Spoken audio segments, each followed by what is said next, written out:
Friends and welcome back to the channel Kavya की दुनिया। स्वागत है आपका एक नए वीडियो के साथ। और आज जो है ना बारिश फाइनली आ ही गई। और जो इतना गर्मी वाला माहौल हो रहा था ना, बहुत ज़्यादा गर्मी हो रही थी। और मौसम तो वैसे सुबह से ही बन रहा था, मतलब हवा वगैरह बहुत अच्छी चल रही थी और बार बार घटा वाला मौसम जो है ना हो रहा था, लेकिन फिर भी जो है ना बारिश नहीं आ पा रही थी। तो अब करीब 3 बज गए और 3 बजे करीब ये बारिश आई है। और देखो कितना अच्छा मौसम हो गया था, बहुत ही प्यारा। तो बस जैसे ही बारिश शुरू हुई, बच्चों को तो लगा कि हमें तो नहाना चाहिए। और यहाँ पे बारिश की वीडियो मैं बना ही रही थी, तभी तभी जो बच्चे जो है ना इतनी देर में ऊपर पहुँच गए। ये देखो अपने अपने कपड़े चेंज करके ऊपर नहाने चले गए और मैं भी गई। और वहाँ पे जाके इतनी ठंडी ठंडी हवा चल रही, मैं तो वापसी आ गई। आप भी नहा लो।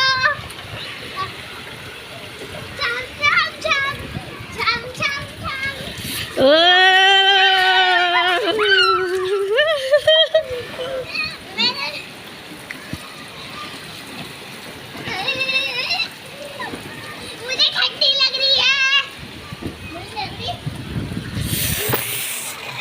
इसको देख लो, गाइस इसको देख लो, इसे ठंडी नहीं लग रही। इतनी बारिश हुई, ये खुद मग्गा भर भर के पानी अपने ऊपर गिर रही है, मेरे ऊपर गिर रही है। इसे ठंडी नहीं लग रही। गंदा पानी है यो। तब से मैं इसे कह जा रही, तब भी गिर ही जा रही है। ए खुजली लग जाएगी इससे, पागल इसके पैरों में लग रही है खुजली। मेरे भी हाथों में लग गई जरा से भीगते ही। हाँ बता। भाई मारे बस की तो है नहीं। मारे बस की मैं नहा लेती है, बहुत ठंडी लग रही है। ये बोल रही ये जब आ रही थी ना, ऊपर चाचा बोल रहा कि कहाँ जा रही है बेटी। ये बोल रही बारिश में नहाने। मुझे किसी ने देखा ही नहीं, मुझे बस चाची ने देख लिया। चाचा चाची और पुन्नू तो खिड़की से देख रहे थे। तो जी बच्चों का तो एंजॉय यहाँ पे चल ही रहा था और काफ़ी अच्छी बारिश हुई, काफ़ी देर तक हुई, इवन 1-2 घंटे तक लगातार हुई थी। और ये बच्चे यहाँ पर नहा ही रहे थे, लेकिन इसको ठंड नहीं लगती। और भी वो बस काव्या को तो लगी भी रही थी कि उसको ठंडी ठंडी हवा सी लग रही थी ना, तो बहुत ज़्यादा ठंडा सा मौसम हो गया था। तो वो तो चली भी गई थी एक बार को नीचे, फिर वापसी आ गई दोबारा, लेकिन इसको नहीं लगती है ठंडी। ये देखो ये ऐसे करती है। तो जी 3 से करीब 4:30 तक बारिश हुई और उसके बाद जो है ना बारिश बंद हो गई थी। मैं आ गई थी नीचे। तो यहाँ पे हमारे घर के सामने कुआं है, तो बस यहाँ पे कुआं पूजन हो रहा था। कुआं पूजने के लिए लेडीज आई।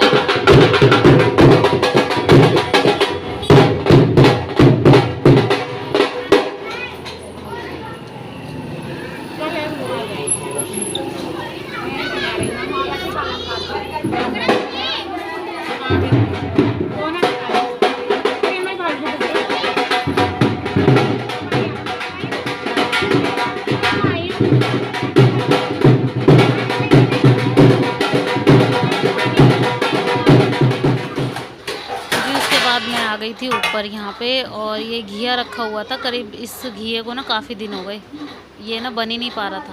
तो आज जो है ना डिसाइड हुआ कि सोच रही थी कि बस घिया के कोफ्ते वगैरह बना लेती हूँ। और क्योंकि घिया की सब्ज़ी ना ऑप्शनल है, सब्ज़ी मुझे पसंद है, रायता मुझे नहीं पसंद है। और इनको जो है ना, इनको रायता पसंद है, इन्हें सब्ज़ी नहीं पसंद है। तो बस उल्टा पुल्टा होता ही रहता है। और जो घिया के कोफ्ते होते हैं ना, जो बेसन मिला के बनते हैं, वो सबको पसंद आ जाते हैं, इवन बच्चों को भी। तो इसलिए सोचा कि वही बना लिया जाए। इसीलिए बस यहाँ पे जो है ना घिए को साफ़ कर लिया, छील दिया पहले, फिर उसके बाद इसको कद्दूकस कर दी थी। और मौसम जो है ना दोबारा से बारिश का हो गया था, रात के वक्त है ना फिर से बारिश हो गई थी। और आज तो बस मौसम ठंडा होने का ये सोच रहा था कि अब तो ठंडा ही रहेगा। ऐसे ही लग रहा था कि मौसम अब गर्मी दोबारा से आएगी ही नहीं। लेकिन सिर्फ ये 1-2 दिन के लिए होता है, फिर ये ना बारिश हो जाती है, फिर उसके बाद फिर दोबारा से घुमस हो जाती है। यही चलता रहता है। तो अभी तो सावन में अभी टाइम है, सावन तो अभी लगा नहीं है। उससे पहले जो है ना ये बारिश वगैरह होना, फिर सावन में ये हो जाता है कि सावन में बारिश मुश्किल ही आ पाती है। तो इससे अच्छा है कि तभी हो जाए। अब तो चलो कोई नहीं, अब तो चल रहा है काम जैसे भी चल रहा है। तो गर्मी इतनी थी, लेकिन अब गर्मी से राहत है। ये अच्छी बात है कि गर्मी से काफ़ी अच्छी राहत हो गई है। तो मौसम तो कचौरियों वाला था, लेकिन कचौरियाँ मैं नहीं बना रही हूँ। कचौरियाँ बन रही है नीचे, कोमल बना रही है कचौरियाँ, और इसीलिए मैंने नहीं बनाई। तो बस यहाँ पे जो है ना घिया कद्दूकस किया और बच्चों को मैं साथ में लेकर आ गई थी, क्योंकि फिर जब हम ऊपर आए थे ना तब बारिश नहीं थी, लेकिन जैसे ही हम ऊपर आ गए ना उसके बाद ऐसी धुआंधार बारिश हुई, बहुत तेज़ फट फट फट फट करके इतनी तेज़ बारिश हुई बहुत ज़्यादा। तो इसीलिए ना फिर मैंने बच्चों को ऊपर, ऐसे मौसम में हमेशा इस चीज़ का ध्यान देना चाहिए कि बच्चे वगैरह अपने साथ में हो तो ज़्यादा अच्छा रहता है, क्योंकि मौसम का कुछ नहीं पता क्या हो जाए। कई बार आंधी तूफान ज़्यादा आते हैं और आजकल तो चल भी ऐसा रहा है, न्यूज़ में देख देख के वैसे ही ये लगता है कि जो भी हो बस सब कुछ सामने हो तो ठीक है।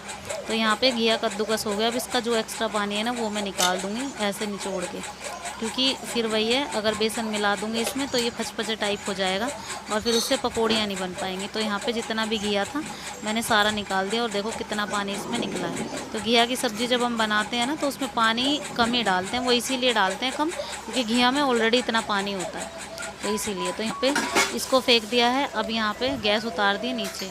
इसमें मिलाऊंगी बेसन पहले, और जो ग्रोसरी का सामान आया था ना उसमें बेसन का पैकेट अभी ऐसा कैसी है, और ये पुराना वाला है, तो मतलब जो बचा हुआ है ना वो है ये। कुछ तो मेरा मेन जो मकसद था ना वो ये भी था कि आज बेसन ख़त्म हो जाएगा, इसीलिए इन्हें बना देती हूँ, क्योंकि बेसन फिर जो है ना ये बचा हुआ था और फिर बचता ही रह जाता। तो यहाँ पे घिया में मैंने बेसन मिला दिया, उसके बाद नमक मिर्च और थोड़ी सी हल्दी मिला दी है। सारी चीज़ें एक साथ मिक्सअप कर दूँगी अच्छे से। तो बेसन मुझे कम लगा तो मैंने इसमें और डाल दिया, इवन मैंने आज इसको ख़त्म ही कर दिया। तो चलिए, काफ़ी लाल लग रही थी देखने में, ऐसा लग रहा था जैसे मिर्ची मुझसे तेज़ हो गई, लेकिन जब फिर मैंने थोड़ा सा टेस्ट किया ना तो लग नहीं रही थी, बिल्कुल ठीक लग रही थी, मतलब जो है परफेक्ट लग रही थी, ऐसा कुछ नहीं है कि कम ज़्यादा लग रही थी। यहाँ पे कढ़ाई चढ़ा दी थी, फटाफट से बनाएंगे इसमें पकौड़ियाँ। छोटी छोटी सी मुझे पकौड़ियाँ बनानी है क्योंकि सब्ज़ी की बनानी है ना, तो इसीलिए बिल्कुल छोटी छोटी सी पकौड़ियाँ इसमें डाल रही हूँ। और बार बार मतलब डिसाइड ये हो रहा था, पहले बच्चों से पूछा तो बच्चों ने बोला दाल चावल बना लो, तो दाल चावल। और काव्या से पूछा तो काव्या ने भी यही जवाब दिया। फिर अचानक से उर्वी से पूछा तो उर्वी के मुंह से भी यही निकला कि दाल चावल बना लो।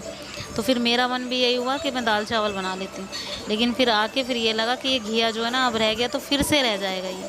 तो करीब 7-8 दिन का तो ये वैसे ही हो गया था, अब फिर रह जाता तो रह ही जाता। तो इसलिए फिर मैंने कुछ यही सोचा कि आज इसे बना ही देती हूँ।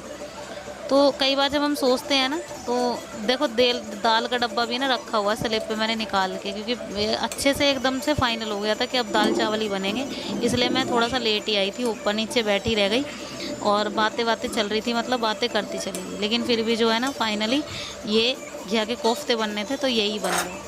तो चलो, जो होता है अच्छे के लिए होता है। यहाँ पे हमारा खाना रेडी हो गया था, सब्जी मैंने बना दी फटाफट से। दूसरी तरफ गैस पे मैंने कुकर में मसाला छोक दिया था, पानी पका लिया, उसके बाद पकौड़ियाँ बन गई तो सब्जी मेरी रेडी हो गई थी। और यहाँ पे ये है मेरी प्लेट। बच्चों ने खाना खा लिया है, इवन बच्चों को ये इतने पसंद आते हैं। बच्चे जो है ना घिया के कोफ्तों के लिए, एक तो ये रहता है कि लेट बनते हैं, लेकिन फिर ये रहता है कि हाँ अच्छे बहुत बनते हैं, उन्हें पसंद बहुत है। तो बच्चों ने अच्छे से पेट भर के खाना खाया, मैं खा रही हूँ खाना। बस उसके बाद करीब 9 सवा 9 के आसपास का टाइम है। ये आ गए थे, इनके लिए खाना बना दिया, मतलब रोटियां सेकनी थी, रोटियां सेक दी मैंने। यहाँ पे किचन का सारा काम मेरा हुआ था ख़त्म। तो करीब 9 सवा 9 के आसपास का टाइम है और अभी भी बारिश हो ही रही थी। बारिश जो है ना थोड़ी थोड़ी सी, मतलब छोटी छोटी बूंदें पड़ ही रही थी। और जब मैं लगी थी ना घिया के कोफ्ते बनाने, करीब 7 बजे का टाइम था ये जब शुरू हुई थी बारिश, और जब से अब तक जो है ना पड़ ही रही है। और ये भी आए हैं ना तो बारिश में ही आए हैं। तो आज तो मौसम जो है ना बहुत ठंडा हो गया था। और यहाँ पे मेरी किचन भी क्लीन हो गई, एकदम से साफ़ स्वच्छ और क्लीन हो गई है मेरी किचन। सारा काम मेरा ख़त्म हो गया था। इनके लिए रोटियाँ बनाने के बाद वैसे भी मेरा कोई काम बचता नहीं है, तो बस यहाँ पे किचन क्लीन कर देती हूँ, फिर उसके बाद जाती हूँ लेटने। सो आई होप आप सबको भी पसंद आया होगा मेरा ये वीडियो। पसंद आया हो ना तो प्लीज़ लाइक ज़रूर कर देना, चैनल पर नए हैं तो प्लीज़ चैनल को सब्सक्राइब ज़रूर कर देना। मिलती हूँ नेक्स्ट वीडियो में। Till then bye bye and take care.